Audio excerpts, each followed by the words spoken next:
ప్రజల కోసం ప్రజల మధ్య బీసీవై పై రాజకీయాలకే ప్రధాన ప్రతిపక్షాలు పరిమితం. భూమిపై కాలు పెట్టకుండానే పాలిటిక్స్ చేయాలనే తపన ప్రజలు ఈడ్చి తంతున్నా అర్థం కావట్లేదు. మూలాలు ఎన్నడూ మరిచిపోని బీసీవై పార్టీ క్షేత్రస్థాయిలో బీసీవైల ప్రజల్లో ఉంటున్న మరో పార్టీ లేనే లేదు. ఏంటో ఈ పార్టీలు, ప్రధానంగా ప్రతిపక్షాలు గ్రౌండ్ లెవెల్ను మర్చిపోయారు.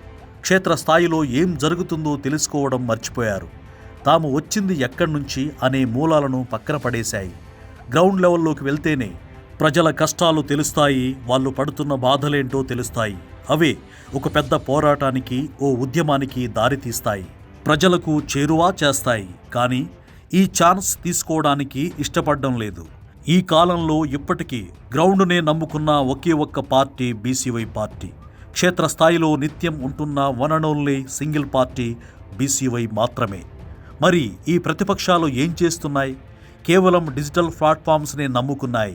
ఏపీలో వైసీపీ అయినా, తెలంగాణలో బీఆర్ఎస్ అయినా ఈ రెండింటిది ఒకే దారి, ఒకే పందా. నిజమే, ఈ రోజుల్లో డిజిటల్ మీడియా చేసే పని అద్భుతమే, ఎవరూ కాదనడం లేదు.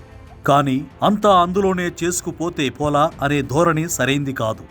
జనంలోకి రాకుండా అధికార పక్షంపై ఓ కామెంట్ చేసి దాన్నే సోషల్ మీడియాలో తిప్పుతామంటే అది రాజకీయం ఎలా అవుతుంది?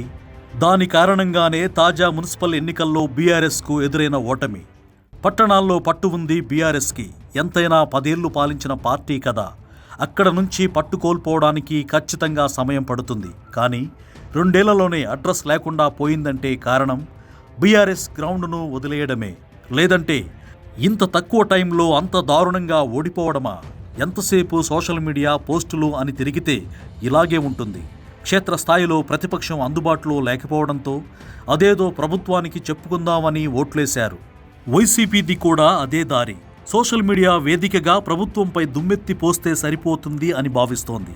తనకంటూ ఓ టీవీ ఉంది, ఓ పేపర్ ఉంది, వాడుకోవడానికి సోషల్ మీడియా ఉంది అని అనుకుంటోంది వైసీపీ. అటు బీఆర్ఎస్ కూడా అంతే. పేపర్, ఛానల్, సోషల్ మీడియాతో నడిపించేద్దాం అనుకుంది. అందుకే ప్రజల మన్ననలు పొందలేక చతికిలబడ్డాయి. ప్రస్తుతం జనం వెంట ఉన్నది బీసీవై పార్టీనే. జనం కూడా వెంట ఉన్నది బీసీవై పార్టీ వైపే. ఎందుకంటే సోషల్ మీడియా వంటి మాధ్యమాలను ఉపయోగించుకుంటున్నా సరే గ్రౌండ్ను వదల్లేదు. దాని కారణంగానే దళితులపై జరుగుతున్న దాడులపై ప్రశ్నించగలుగుతున్నారు. అలాగే బీసీలపై చేయి చేసుకున్న వారిని నిలదీసి వస్తున్నారు. బాధితులకు అండగా ఉంటూ అవసరమైన ఆర్థిక సాయం అందిస్తున్నారు. ఈ వ్యవహార శైలి వల్లే తెలుగు రాష్ట్రాల్లో ఒక ప్రత్యామ్నాయ రాజకీయ వేదికగా బీసీవై పార్టీ కనిపిస్తోంది.